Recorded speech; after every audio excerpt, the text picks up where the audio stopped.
Hello everyone. आज हम लोग पढ़ने वाले हैं क्लास 10th स्टैंडर्ड का एक बहुत ही इंटरेस्टिंग और इम्पोर्टेंट चैप्टर जिसका नाम है अरिथमेटिक प्रोग्रेशंस। अरिथमेटिक प्रोग्रेशंस, आप कुछ यहाँ पे फिगर देख रहे हैं। नेचर आपने ऑब्जर्व किया होगा, नेचर में प्लांट्स, ट्रीज, फ्लावर्स, इसमें कुछ आपको पैटर्न दिखता है। अगर मैं बोलूँ कि अरिथमेटिक प्रोग्रेशन भी इसी तरह के पैटर्न वाला एक चैप्टर है, तो क्या आप बिलीव करेंगे? हाँ? नहीं? ओके, मैं आप लोगों को आज बिलीव करवा ही दूंगा कि अरिथमेटिक प्रोग्रेशन भी उतना ही इंपॉर्टेंट और इंटरेस्टिंग चैप्टर है जितना इंटरेस्टिंग नेचर में आपको बहुत से पैटर्न्स दिखते हैं। ठीक है, तो अरिथमेटिक प्रोग्रेशंस भी एक तरह के पैटर्न का ही स्टडी है। ठीक है, देखिए यहाँ पे मैंने तीन बहुत ही इंटरेस्टिंग फिगर्स डाला है। ठीक है, the seeds of a sunflower, ठीक है, the spirals on a pineapple, the pattern on cactus.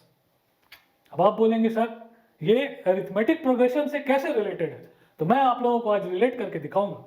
ठीक है, देखिए पहले तो फिगर को अच्छे से समझिए। पहला फिगर क्या है, आपको मैंने लिखा था सीड्स ऑफ सनफ्लावर।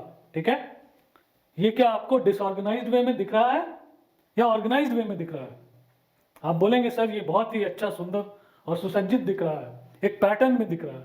ठीक है, स्पाइरल्स ऑन पाइनएप्पल, देखिए डायगनली डायगनली डायगनली बहुत सारे स्पाइरल्स हैं, डेकोरेटेड है, अरेंज्ड है। ठीक है, ये आपको एक पैटर्न में दिख रहे हैं। आप बोलेंगे यस सर ये पैटर्न में है। ये कैक्टस का देखिए पैटर्न, ये भी एक पैटर्न में। ठीक है, अब अगर हम लोग मैथ्स में इसी तरह अगर पैटर्न में पढ़े तो कैसा रहेगा? देखिए पैटर्न्स इन अरिथमेटिक प्रोग्रेशन अब हम लोग देखते हैं। ठीक है, नेचर में तो पैटर्न्स आपने देख लिया, चलिए अब हम लोग पैटर्न देखते हैं किस तरह से अरिथमेटिक प्रोग्रेशन में भी आपको पैटर्न्स दिखते हैं, सीक्वेंस दिखते हैं, अरेंजमेंट दिखते हैं। ठीक है, अगर मैं लिख दूं यहां पे 5, ठीक है, 9, 13, 17, ठीक है, तो आप बता सकते हो क्या इन नंबर्स के बीच में कुछ पैटर्न है? बिल्कुल है। देखिए कैसे, यदि मैं 5 और 9 का डिफरेंस को चेक करूं, 9 - 5 is how much? 4। 13 - 9 is how much? 4, ठीक है। 17 - 13 is how much? +4। अब बताइए यहां जो चार नंबर्स मैंने लिखा है, इन चार नंबर्स के बीच में कुछ पैटर्न आपको दिखा? आप बोलेंगे हाँ सर ये नंबर्स एक पैटर्न में इंक्रीज हो रहे हैं। ठीक है, किस पैटर्न में इंक्रीज हो रहे हैं? हर नंबर्स में 4 को कॉन्स्टेंटली ऐड किया गया है। ठीक है, चलिए एक और सीक्वेंस को हम लोग यहां पे देखते हैं। अगर मैं लिखता हूं 20, 17, 14, 11, ठीक है, तो क्या ये नंबर्स आपको कुछ पैटर्न में दिख रहे हैं? आप बोलेंगे हाँ सर ये दिख रहे हैं। देखिए कॉमन डिफरेंस, ठीक है, कॉमन डिफरेंस हम लोग किसको बोलते हैं? दो कंसेक्यूटिव टर्म्स के बीच में डिफरेंस को। ठीक है, 17 - 20 कितना आ रहा है यहाँ पे? -3। ठीक है, 14 - 17 कितना आ रहा है? -3। 11 - 14 कितना आ रहा है? -3। तो अब आप लोगों को दिख रहा होगा कि अरिथमेटिक प्रोग्रेशंस में भी आपको सीक्वेंस ऑफ नंबर्स मिलता है जो कि कुछ पैटर्न को फॉलो करता है। ओके, अभी जो पहला सीक्वेंस मैंने दिया है इसको हम लोग क्या बोलते हैं? इसको हम लोग बोलते हैं इंक्रीजिंग एपी। ठीक है, AP stands for arithmetic progressions. ठीक है, और इसको हम लोग क्या बोलेंगे? ये एक डिक्रीजिंग एपी का एग्जांपल हो गया। यहां पे नंबर्स कंटिन्यूअसली एक पैटर्न में डिक्रीज हो रहा है, यहां पे नंबर्स कंटिन्यूअसली एक पैटर्न में इंक्रीज हो रहा है। ठीक है, तो this is what? Decreasing AP.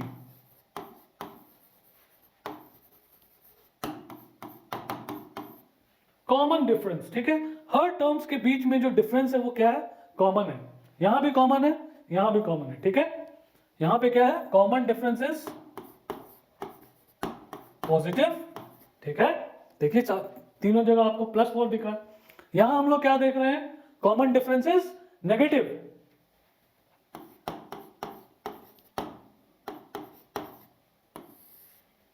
ठीक है, तो अब आप लोगों को पैटर्न दिखने लगा मैथ्स में भी। अब हम लोग अरिथमेटिक प्रोग्रेशन को पैटर्न में आपने देख लिया, अब इसको मैथमेटिकली डिफाइन भी कर देते हैं। ठीक है, Arithmetic progression is the sequence of numbers where the difference between consecutive terms is constant. ठीक है, ये वर्ड को ध्यान रखिएगा। क्या मतलब हो गया कि अरिथमेटिक प्रोग्रेशन जो होता है एक नंबर्स का सीक्वेंस होता है, ठीक है, जिसमें कि हर कंटिन्यूअस टर्म के बीच में अगर आप डिफरेंस को निकालेंगे तो उसका वैल्यू हमेशा क्या होता है, कांस्टेंट। कांस्टेंट मींस सेम, ठीक है। अभी हमने एग्जांपल लिया था, और एग्जांपल को लेते हैं, ठीक है। मैं और एग्जांपल लेता हूं, जैसे मैं लिखता हूं यहाँ पे 2, ठीक है, फिर मैं लिखता हूं 6, फिर लिखता हूं 10, फिर लिखता हूं 14, फिर लिखता हूं 18, ठीक है। तो यहाँ पे देखिए common difference between the consecutive terms, जो डेफिनेशन है उसको समझिए, ठीक है। कंसेक्यूटिव टर्म्स कौन कौन सा है, 2 और 6 है, 6 और 10 है, 10 और 14 है, 14 और 18 है, ये सारे कंसेक्यूटिव टर्म्स है, कंटिन्यूअस टर्म्स है, ठीक है। इनके बीच का जरा कॉमन डिफरेंस को देखिए तो कितना आ रहा है, 6 माइनस 2 कितना आता है, 4, 10 माइनस 6 कितना आ रहा है, 4, 14 माइनस 10 कितना आ रहा है, 4, 18 माइनस 14 कितना आ रहा है, 4। That means common difference between the consecutive term is coming constant, that's why we can call it as an AP, right. चलिए और भी एग्जांपल लेते हैं। This is an AP.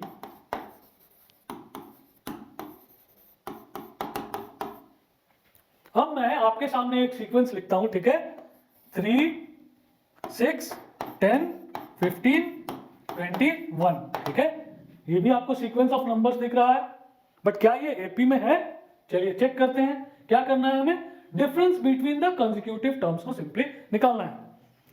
यहां पे देखिए 6 माइनस 3 कितना आ रहा है, 3, 10 माइनस 6 कितना आ रहा है, 4, 15 माइनस 10 कितना आ रहा है, 5, 21 माइनस 15 कितना आ रहा है, 6। क्या ये नंबर कुछ पैटर्न में इंक्रीज हुआ है? यस डेफिनेटली, ये पैटर्न तो फॉलो कर रहा है, लेकिन सारे कंडीशंस को फुलफिल कर रहा है। एपी का कंडीशन क्या है, common difference between the consecutive terms should be constant, जो कि यहां पे आपको दिखा था, बट यहां पे क्या है देखिए, it is not constant, is not constant, not an AP. दूसरा सीक्वेंस को हमने क्या डिक्लेयर कर दिया, that this is not an AP, और पहले सीक्वेंस को हमने क्या डिक्लेयर किया, this is an AP. Why? क्योंकि दो कंडीशंस थे जो कि इसमें फुलफिल हो गए, ठीक है। कंडीशंस था कि कंसेक्यूटिव टर्म्स को लेना है और उनके बीच का कॉमन डिफरेंस को चेक करना है। इस सीक्वेंस में कॉमन डिफरेंस का वैल्यू कांस्टेंट आया, इस सीक्वेंस में कॉमन डिफरेंस का वैल्यू कांस्टेंट नहीं आया, that means this is an AP, this is not an AP, ठीक है। तो अब हम लोग डेफिनेशन को समझ गए हैं, ठीक है। अब अरिथमेटिक प्रोग्रेशन के कुछ टर्म्स को भी समझ लेते हैं, ठीक है।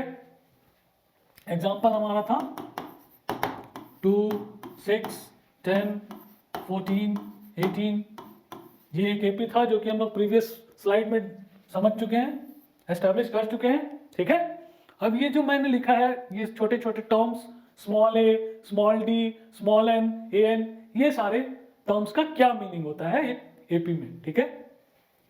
Here this A, okay, this first A stands for first term, ठीक है। स्मॉल ए किस चीज को डिनोट करता है, first term of an arithmetic progression. इस अरिथमेटिक सीक्वेंस को देखिए, इसमें अगर मैं आपसे पूछूं स्मॉल ए का वैल्यू क्या है, तो यहां पे क्या है, this the first term of the AP is denoted as small a, ठीक है। चलिए मैं स्मॉल डी की बात करूं तो क्या होता है, स्मॉल डी क्या होता है, common difference between the consecutive terms, ठीक है। तो यहां पे कॉमन डिफरेंस हम लोग का कितना निकल के आया था प्रीवियस एनालिसिस में, याद है, 4 था। All these are what, common difference, ठीक है। यहां पे कॉमन डिफरेंस क्या है, 4, ठीक है। तो यहां पे अगर इस एग्जांपल में हम लोग बात करें, here a is equal to small 2, this 2, ठीक है। कॉमन डिफरेंस यहां पे कितना है, कॉमन डिफरेंस मेरा 4 है, ठीक है। अब मैं इस थर्ड वाले टर्म की बात करूं, what does this n stand for, ठीक है। तो this n stands for the number of terms, ठीक है। नंबर ऑफ टर्म्स क्या हो गया, देखिए ये सीक्वेंस को मैंने कहां तक लिखा है, 18 तक, ठीक है। जरा काउंट कीजिए तो इस सीक्वेंस में कितने सारे टर्म्स हैं, 1 for 2, 6 for 2, third term, fourth term, fifth term, ठीक है। 2 है फर्स्ट टर्म, 6 है सेकेंड टर्म, 10 है थर्ड टर्म, 14 है फोर्थ टर्म और 18 क्या है, फिफ्थ टर्म। तो यहां पे कितने सारे टर्म्स आपको दिख रहे हैं, 5 टर्म्स, ठीक है। तो here n is equal to 5, the number of terms. n is equal to number of terms, ठीक है। n stands for number of terms, ठीक है।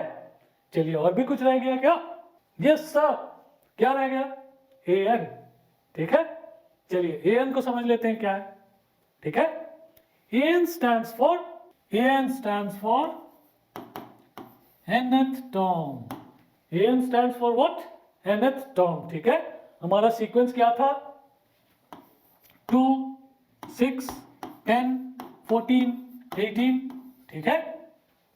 अगर इसी सीक्वेंस ऑफ नंबर्स में मैं आपसे पूछूं कि बच्चों बताइए कि इस सीक्वेंस का सिक्स्थ टर्म का वैल्यू क्या है, तो आप बता सकते हो बिल्कुल ही आसानी से। कॉमन डिफरेंस यहाँ पे क्या है, 4 है। हर प्रीवियस टर्म में 4 ऐड करके नेक्स्ट टर्म को लाया गया है। 2 में 4 ऐड किया गया तो 6 आया, 6 में 4 ऐड किया गया तो 10 आया, 10 में 4 को ऐड किया गया तो 14 आया, 14 में 4 ऐड किया गया तो 18 आया। तो अगर मैं आपसे पूछूं सिक्स टर्म क्या है, तो आप बता सकते हो, आप बोलेंगे यस सर दिस इज 22, ठीक है। अगर मैं पूछूं कि dear all tell me what is the eighth term of this sequence, तो आप बता सकते हो, यस आप डेफिनेटली बता सकते हो। ये इसी सीक्वेंस में, इसी प्रोग्रेस में चलेगा। ये सिक्स्थ टर्म आपका 22 है, सेवेंथ टर्म क्या हो जाएगा 26 और एट्थ टर्म क्या हो जाएगा 30, ठीक है। अब माय डियर स्टूडेंट्स, क्या क्वेश्चंस इतने इजी रहेंगे, नो। क्वेश्चन में ट्विस्ट करके इसी सीक्वेंस में आपसे 100th टर्म भी पूछा जा सकता है कि find the 100th term of this sequence. तो क्या आप इसी तरह से फिर उसको ऐड करते रहोगे या कुछ टेक्निक, कुछ शॉर्टकट, कुछ मेथड को अप्लाई करोगे। हम लोग वो सारे मेथड और वो टेक्निक्स सीखेंगे, ठीक है। जिससे कि अगर मैं इस सीक्वेंस का आपसे 1000 टर्म भी मांग लूं तो आप 3 मिनट के अंदर अंदर उसका आंसर निकाल लोगे, ठीक है।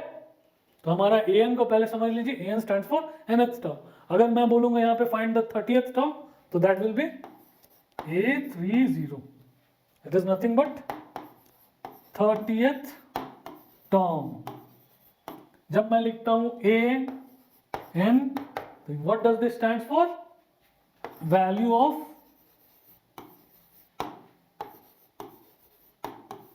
ठीक है। जब भी मैं लिखता हूं an, तो what does this stand for, value of nth term. अगर मैं आपसे 100th टर्म पूछूंगा तो आप क्या लिखोगे, A100, ठीक है, इस तरह से। अब मैंने आपके सामने एक क्वेश्चन अभी रेस किया था। क्या क्वेश्चन रेस किया था, क्या इसका सिक्स टर्म निकालो, आपने निकालना सीख लिया। मैंने एट्थ टर्म का बात किया, आपने निकालना सीख लिया। फिर मैंने क्वेश्चन किया था कि इसी सीक्वेंस का 100th टर्म निकालिए। तो आप लोग सोचेंगे सर तो बड़ा मुसीबत में डाल दिया हमने, 100th टर्म कैसे निकालेंगे, इतना देर एडिशन करना होगा, 10 to 20 मिनट्स लग जाएगा, उसमें भी सिली मिस्टेक्स, ठीक है। तो चलिए अब हम लोग वो टेक्निक को समझते हैं, वो फॉर्मूले को समझते हैं, जिससे कि 100th टर्म भी अगर मैं आपसे मांग लूँ तो आप 2 से 3 मिनट के अंदर ही उसको सॉल्व कर लोगे, ठीक है। और उसी टाइप के प्रॉब्लम्स आपके बोर्ड एग्जाम्स में भी आने वाले हैं, ऑलराइट। चलिए तो हम लोग उस फॉर्मूले को समझते हैं, उस टेक्निक को समझते हैं, जिससे कि इस सीक्वेंस का मैं आपसे 1000 टर्म, 2000 टर्म, 5000 टर्म, किसी भी वैल्यू ऑफ टर्म्स को पूछ दूं, आप उसको आसानी से 2 से 3 मिनट, 3 से 4 मिनट के अंदर एकदम एक्यूरेट और सही आंसर निकाल लोगे, ठीक है।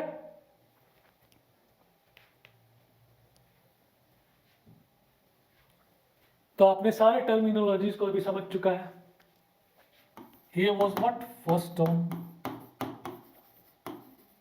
डी किस चीज के लिए स्टैंड करता था, कॉमन डिफरेंस। एन किस चीज के लिए स्टैंड करता था, नंबर ऑफ टर्म्स। एन किस चीज को डिनोट करता था, nth टर्म, ठीक है। हमारा एपी का कौन सा एग्जांपल था? 3 था, 6 था, 9 था, 12 था, 15 था। इस तरह से एक एपी हम लोग ले सकते हैं, ठीक है। यहाँ पे कॉमन डिफरेंस क्या दिख रहा है आपको? 3 का, ठीक है। अभी जरा इसका एनालिसिस करते हैं। देखिए, अगर मैं 6 की बात करूं, 6 इज हाउ मच? 3 प्लस 3, ठीक है। अगर मैं 9 की बात करूं तो 9 क्या है? 3 प्लस 2 इंटू 3, ठीक है। अगर मैं 12 की बात करूं तो 12 क्या है?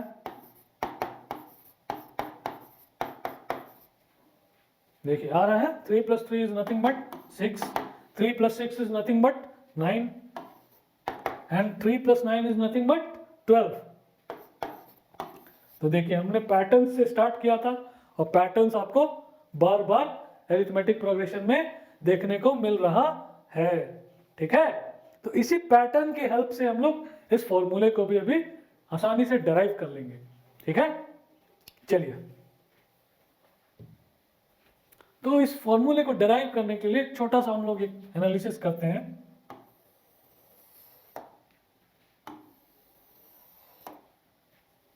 यहां पे मैं लिखूंगा पोजीशन ऑफ टर्म्स, ठीक है। पोजीशन ऑफ टर्म, यहां पे मैं लिखूंगा रिप्रेजेंटेशन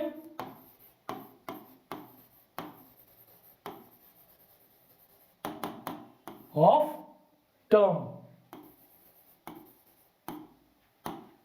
और यहां पे मैं लिखूंगा वैल्यूज ऑफ टर्म, ठीक है। हमारा एग्जांपल क्या था? तो भाई 3 था, 6 था, 9 था, 12 था, 15 था, ठीक है। उसमें हमने एनालिसिस आपको दिया था एडिशन वाला। 6 कितना था?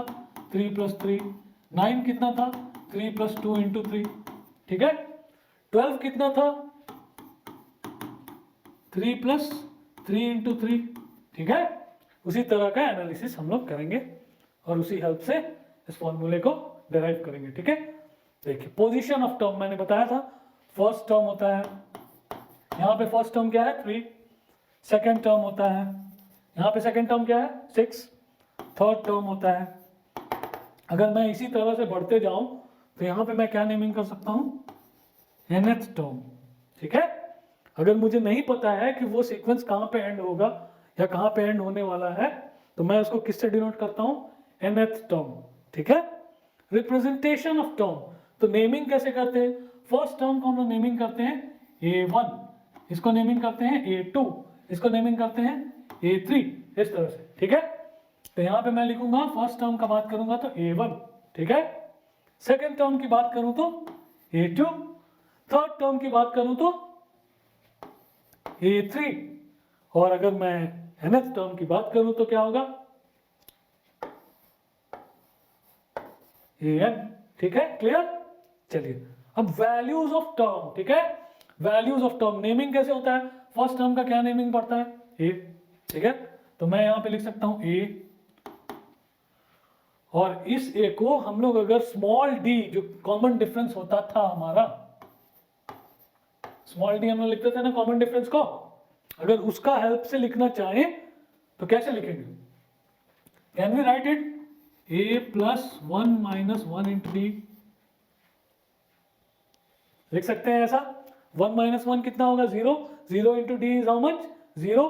तो a plus 0 is how much? 8, ठीक है। चलिए सेकेंड टर्म को देखते हैं, a2। क्या हम लोग जो a2 है सेकेंड टर्म, उसको फर्स्ट टर्म प्लस d लिख सकते हैं? यस सर, हम लोग लिख सकते हैं। ओके, आप लोग समझ रहे होंगे बहुत ही अच्छे से। ओके, तो a प्लस डी लिख सकते हैं। अब a प्लस डी को क्या इस फॉर्म में लिख सकते हैं, इस पैटर्न में? Yes, definitely. This can be written as a plus 2 minus 1 into d. जब फर्स्ट टर्म का मैं बात कर रहा था तो यहां पे मैंने क्या लिखा? 1 माइनस 1 इंटू डी। जब मैं सेकेंड टर्म की बात कर रहा हूं तो मैं क्या यहां पे लिखा हूं? a plus 2 minus 1 into d, ठीक है। अब मैं अगर थर्ड टर्म की बात करूंगा तो मैं क्या लिखूंगा? ए प्लस टू डी, और ए प्लस टू डी को पैटर्न में कैसे लाऊंगा?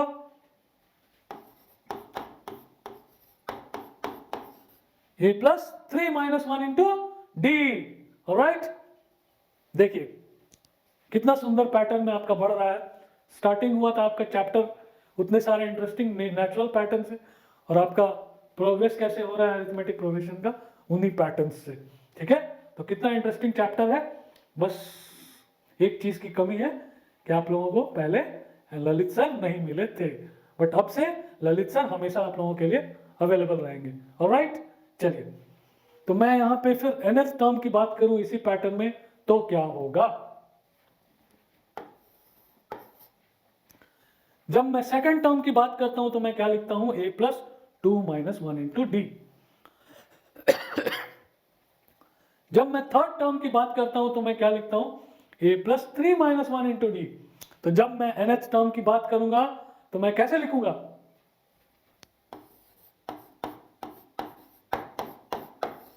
a plus n minus one into d.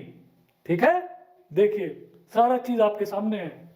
ठीक है, आपने वन वन वन स्टेप से बढ़ते बढ़ते आप इतना दूर तक आ गए, और आपका फॉर्मूला भी डिराइव हो चुका है।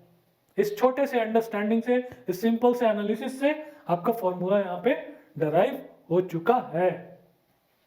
मतलब कि अगर मैं आपसे 100th टर्म पूछूंगा तो n किस चीज से रिप्लेस हो जाएगा? 100 से, और आप यहाँ पे लिख दोगे a plus 100 minus one into D. अभी हम लोग इसी टाइप के बहुत से न्यूमेरिकल्स करेंगे, आपको सारा चीज क्रिस्टल क्लियर 100% क्लियर हो जाएगा। ठीक है, तो हमारा फॉर्मूला रेडी हो गया।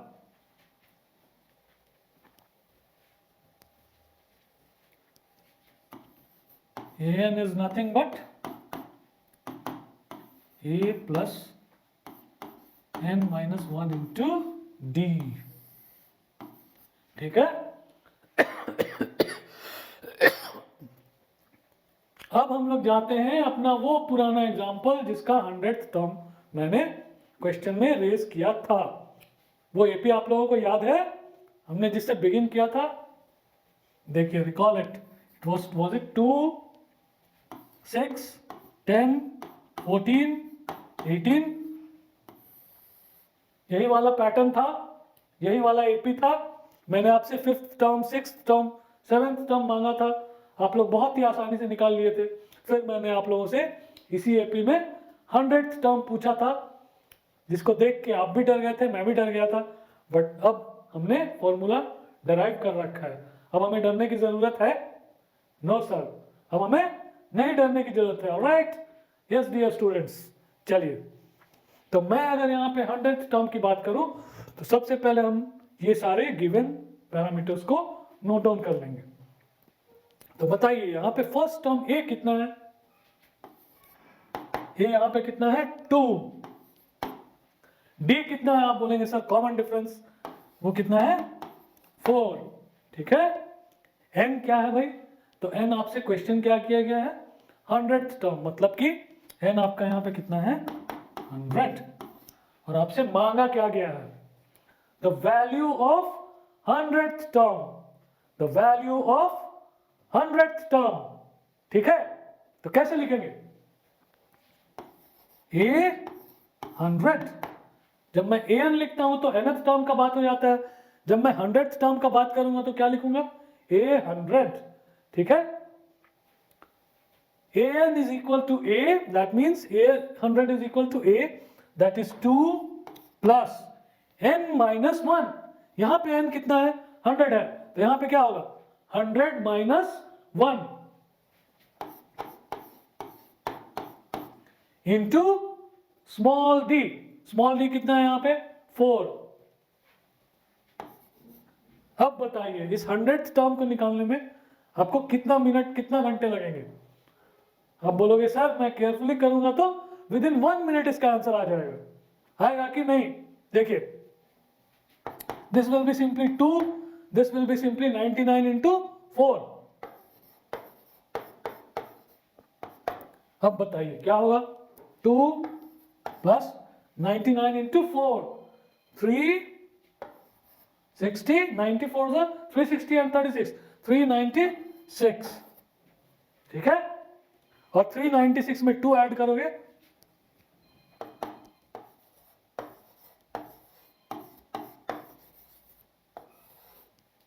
तो आंसर कितना निकल के आया? 398 जो कि विद इन 1 मिनट आ गया। अब बताइए यदि हम लोग इस डी वाले प्रोसेस से इसको एड अप करते जाते 100th टर्म तक तो 10 to 15 मिनट्स लगता, और तब भी कोई गारंटी था क्या कि आंसर आपका सही होता? नहीं ना। ओके, तो हम जब भी हमसे nth टर्म या वैल्यू ऑफ ए या वैल्यू ऑफ डी या वैल्यू ऑफ ए एन कुछ भी मांगा जाएगा, सिंपल हम लोग ये फॉर्मूले को यूज करेंगे और हमारा आंसर्स रेडी। ओके, चलिए और भी इंटरेस्टिंग एग्जांपल्स करते हैं। तो चलिए आपके सामने प्रॉब्लम नंबर 1 इज रेडी, ठीक है। Find the 16th term of the AP 5, 9, 13, 17 dot dot dot dot question. तो पहले तो समझिए why it is an AP. It is an AP because the difference between the consecutive terms here is constant, जो कि क्या है 4। 9 minus 5 कितना है 4, 13 माइनस 9 कितना है 4, 17 माइनस 13 कितना है 4, ठीक है। तो हम लोग जब भी एपी के प्रॉब्लम्स को सॉल्व करेंगे सबसे पहले गिवन डेटा को नोट डाउन कर लेंगे। तो यहां पे सॉल्यूशन, ठीक है। A for the first term, it is 5 here, okay. Small d, common difference. What is the value here? 9 minus 5 is 4, 13 minus 9 is 4, ठीक है। 16th टर्म का बात हो रहा है तो n यहाँ पे कितना हो गया 16, और आपसे मांगा क्या गया है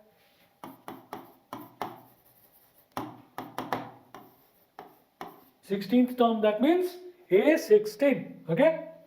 तो बस जो फॉर्मूला अभी हमने सीखा है उसको अप्लाई करेंगे और within 1 minute our answer will be ready, okay. तो चलिए हम लिखते हैं, उसको निकालते हैं। हमारा फॉर्मूला था an is equal to a plus n minus 1 into d। तो जब मैं A16 की बात करूंगा तो यहाँ मैं लिखूंगा A16, यहाँ मैं लिखूंगा a, और n किससे रिप्लेस हो रहा है 16 से, तो यहाँ क्या आ जाएगा 16, और d कितना है मेरा 4 है, a का वैल्यू कितना है देखिए 5 है, ये हो गया 5 plus 15 into 4 16, with in 1 minute आपका आंसर रेडी, ठीक है। तो बस आपको गिवन नोट डाउन करना है, वो फॉर्मूले को जो आपने खुद अभी डिराइव किया है उसको लिखना है और आंसर इज रेडी। चलिए एक और सिमिलर प्रॉब्लम को देखते हैं, थोड़ा सा ट्विस्टेड है। यहाँ पे हमें फर्स्ट टर्म गिवन है, कॉमन डिफरेंस गिवन है, nth टर्म भी गिवन है। फिर फाइंड क्या करना है, फाइंड करना है हमें वैल्यू ऑफ n, ठीक है। फॉर्मूला कौन सा लगेगा वही वाला, ओके। तो जब भी हमारे पास एपी का क्वेश्चन आएगा सबसे पहले हम लोग गिवन डेटा को लिखते हैं।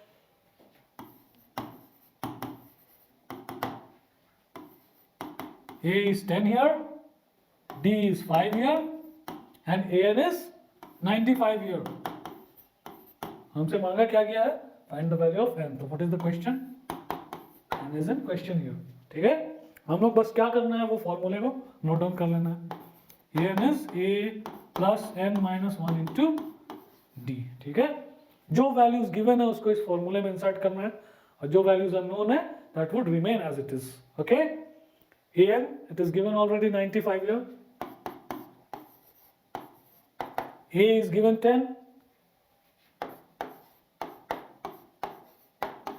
n तो हमारा यहाँ क्वेश्चन मार्क में है तो n यहाँ पे क्या रह जाएगा n, और d is 5 here, so d will be 5। बस ये छोटा सा इक्वेशन है, तो सॉल्व करेंगे और n का value ready. This will be 95 minus 10 85, and this 5 will come here after division, so it will be n minus 1, n minus 1 would be equal to 85 over 5, that will be equal to 1717, so the value of n will come equal to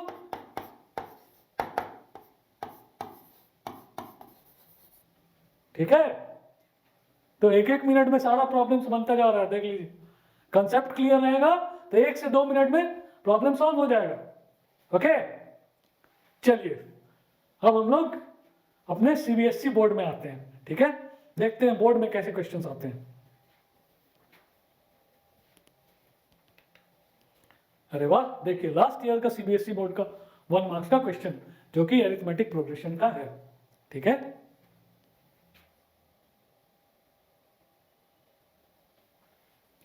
the second term from the end of the AP 5, 8, 11 dot dot dot 47 is। ठीक है, आपको एक arithmetic progression का sequence given है और आपसे क्या पूछा गया है, second term from the end. थोड़ा सा स्लाइटली ट्विस्ट किया गया है। सेकेंड टर्म फ्रॉम बिगनिंग क्या है 8, पर आपसे क्या मांगा गया है, सेकेंड टर्म फ्रॉम एंड। ठीक है, तो इस प्रॉब्लम को आप बहुत ही आसानी से कर सकते हो अगर कंसेप्ट आपका क्लियर है। कंसेप्ट क्या है, किसी भी अरिथमेटिक प्रोग्रेशन का difference between the consecutive terms equal होता है, कॉमन डिफरेंस। ठीक है, तो यहां भी ये गिवन एपी है तो कॉमन डिफरेंस क्या होगा, equal. Right, that means 8 minus 5 is 3, 11 minus 8 is 3। ठीक है, तो कॉमन डिफरेंस इस एपी में क्या है, 3। ठीक है, दैट मीन्स अगर इस एपी का, ठीक है, इजी मेथड 1 मैं यहां पे लिख दे रहा हूं, इजी मेथड 1। ठीक है, पहले इजी मेथड समझ लेते हैं फिर कन्वेंशनल मेथड को भी समझ लेंगे। इजी मेथड 1 की बात करूं तो देखिए कोई भी नेक्स्ट टर्म से प्रीवियस टर्म को सब्ट्रैक्ट करेंगे तो हमारा कॉमन डिफरेंस निकल के आएगा। तो अगर इससे जस्ट एक प्रीवियस टर्म आपका x रहा होगा तो 47 माइनस x का वैल्यू क्या रहा होगा, कॉमन डिफरेंस। कोई भी नेक्स्ट टर्म से प्रीवियस टर्म को मैं सब्ट्रैक्ट करता हूं तो वो कॉमन डिफरेंस 3 के बराबर आता है। दैट मीन्स 47 से उसका प्रीवियस टर्म को मैं सब्ट्रैक्ट करूं तो वो भी किसके बराबर आएगा, the common difference of 3। Alright, that means x is nothing but 47 minus 3, that is 44। Alright, तो ये आपका आंसर 20 सेकेंड्स में आ गया अगर आपका कंसेप्ट क्लियर है तो। ठीक है, और आप बोलोगे नो सर हम लोग तो इतना अच्छा फॉर्मूले को भी सीखे हैं, उसको अप्लाई करके कैसे निकालेंगे, तो वो टेक्निक भी मैं आपको बता देता हूं। ठीक है, चलिए, तो यहां पे second term from the end मांगा गया है तो सबसे पहले इस एपी में हम लोग नंबर ऑफ टर्म्स को डिटरमाइन करेंगे। ठीक है, तो हमारा फॉर्मूला क्या था, an is equal to a plus n minus 1 into d. ठीक है, मेथड नंबर 2, ये था इजी मेथड नंबर 1 और ये क्या है, नॉर्मल मेथड नंबर 2। ठीक है, तो मेथड 2 का मैं यहां पे लिख रहा हूं,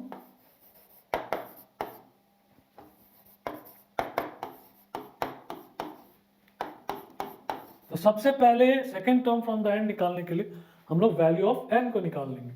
ठीक है, अभी देखिए यहाँ पे an कितना है 47, nth term last term, first term का वैल्यू कितना है 5, n तो आपका अननोन है और कॉमन डिफरेंस कितना है 3। इस सिंपल से इक्वेशन से हम लोग n के वैल्यू को तुरंत निकाल सकते हैं।